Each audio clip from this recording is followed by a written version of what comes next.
Conversations over the counter. When I took the night shift at the old Gallagher's gas station, the previous attendant, Roy, offered me only one piece of advice.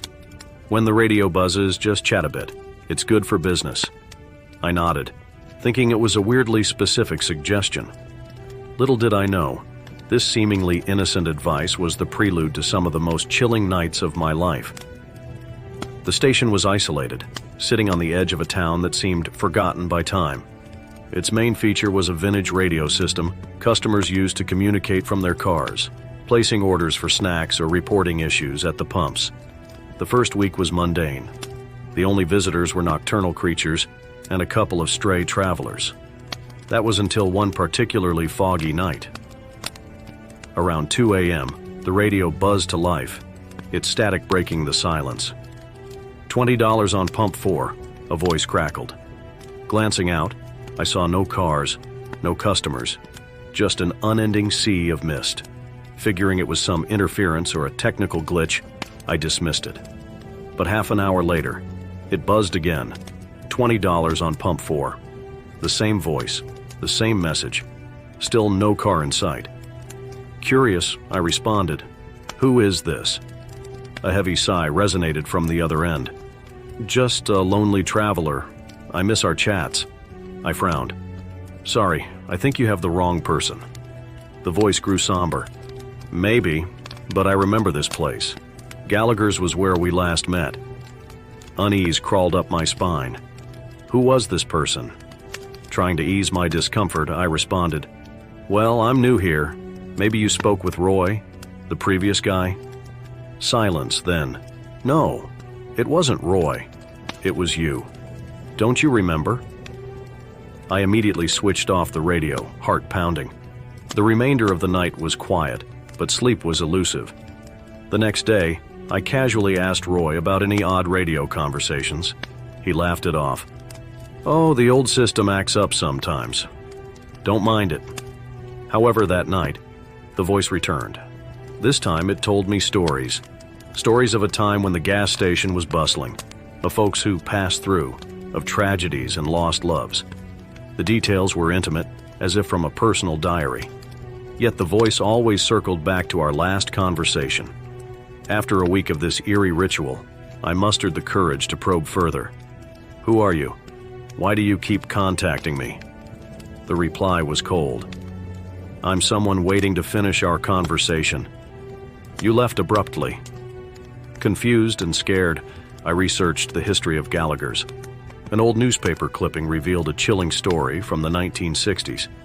A night attendant, eerily resembling me in the black and white photo, had gone missing under mysterious circumstances. His last known activity was chatting with customers over the radio system. It was a lot to process. The voice on the radio, the missing attendant, it was all too surreal. That night I decided to confront the voice. "You're talking about the attendant from the 60s, aren't you?" A soft chuckle came through. "I knew you'd remember." "Yes, it's about him, about you." Panicking, I blurted, "I am not him. Whatever happened back then has nothing to do with me." The voice turned icy.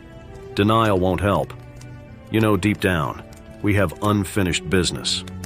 Just then, a car's headlights pierced the fog, and a customer entered the store. Grateful for the distraction, I attended to them, all the while feeling watched. Weeks went by without another radio incident, and I foolishly thought I had put it all behind me. Then one night, as I was closing up, the radio buzzed. "You can't avoid me forever. Come to pump 4, let's finish our conversation." Hard in my throat, I approached the pump. There, amidst the fog, stood a shadowy figure, its features obscured. It gestured for me to come closer. As I stepped forward, memories flooded back. Memories of a different time, a different life.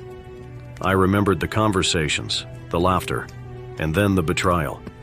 It was as if two timelines were converging. The figure before me was a disgruntled customer from my past life, someone I'd wronged, leading to a fatal altercation. "I just wanted an apology," the voice whispered, now clear and devoid of malice. Tears streaming down my face, I managed, "I'm sorry." The figure nodded, and the fog around us began to dissipate. That's all I needed. Farewell. The next morning, I handed in my resignation. No job was worth the haunting memories of a past life. But as I left Galahars for the last time, I felt a weight lift off my shoulders, grateful for a chance at redemption and closure.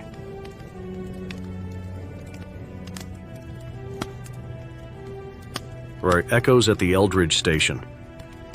I had always found solace in late-night drives. The hum of the engine, the open road, and the blanket of stars above were therapeutic. But one particular drive turned my tranquil ritual into a haunting memory. Driving through Eldridge, a town unknown to most map apps and absent from the latest highway boards, I found my gas light blinking. An old rundown gas station appeared just in time, its sign reading, "Eldridge Fuels open 24/7. The station had a vintage feel, with rusted pumps and an adjoining shop sporting a neon open sign. The entire place was bathed in an eerie amber glow. Pulling up to the pump, I noticed the price was astonishingly low. Probably hasn't been updated in decades, I mused. As I started fueling, an old radio inside the shop played tunes from the 50s, making the scene even more surreal. Deciding to grab a snack, I walked in. The inside was even more peculiar. Aisles were lined with products I hadn't seen in years, candies from my childhood, outdated magazines, and old soda brands. An elderly attendant sat behind the counter, his eyes hidden beneath drooping lids. "Evening," he mumbled without looking up. While browsing, a local newspaper caught my eye. The headline screamed, "Tragic fire engulfs Eldridge Fools, several missing." What was unnerving was the date. It was exactly 30 years ago to the day. Feeling a chill, I quickly picked up some snacks and approached the counter. The old man scanned my items, his movements painfully slow. "Driving through?" he rasped. I nodded. "Yeah, just heading north." He gave a half smile. "Many come through, but not all leave Eldridge," he murmured, his voice barely above a whisper. Before I could probe further, a sudden commotion outside drew my attention. Through the shop's window, I saw several people at the pumps. Dressed in outdated clothing, they looked oddly translucent. Panicking, I turned to the attendant, but he was gone. The shop, which was filled with the tune of the old radio a minute ago, was now eerily silent. The neon sign flickered and went dark. My heart pounded as I slowly walked towards the exit. Outside, the apparitions went about their business, filling gas, checking their cars, and chatting animatedly. None seemed to notice me, but their conversations were clear. They talked about events from decades ago, family gatherings, movies they planned to watch, and weekend getaways. I realized with rising horror that I was witnessing echoes from the past, possibly from the very day the tragedy occurred. Suddenly, a woman, more solid-looking than the rest, stood in front of me. Dressed in a floral dress, her face was streaked with soot. "Can you see me?" she whispered, tears in her eyes. I nodded, unable to find my voice. "Please, help me. I can't find my son. He was here with me right before the fire," she sobbed. My skin crawled. I don't know how to help," I stammered. She gripped my arm, her touch ice cold. "You must. I can't move on without him." Suddenly, a loud explosion rocked the station. Flames erupted everywhere, mirroring the event from 30 years ago. The ghostly patrons screamed in terror, the fiery inferno consuming them. But as quickly as it started, it vanished, leaving me unscathed amidst the now silent pumps. The woman, however, was still there, her despairing eyes locked onto mine. "Please, find my son. Free us," she whispered before fading away. Overwhelmed, I rushed to my car. The fueling had stopped, and thankfully my tank was full. I sped away, the haunting scene at Eldridge Fuels becoming a diminishing speck in my rearview mirror. I couldn't shake the feeling of dread and the woman's plea for help. Researching the incident, I found out about a mother and son who were at the station on that fateful day. While many bodies were recovered, the boys was never found. Compelled to help, I returned to Eldridge during daylight. The station, in stark contrast to that night, was abandoned and decrepit, nature slowly reclaiming its own. With a metal detector and a shovel, I scoured the area, looking for any signs of the boy. Hours later, near the old restroom block, the detector beeped frantically.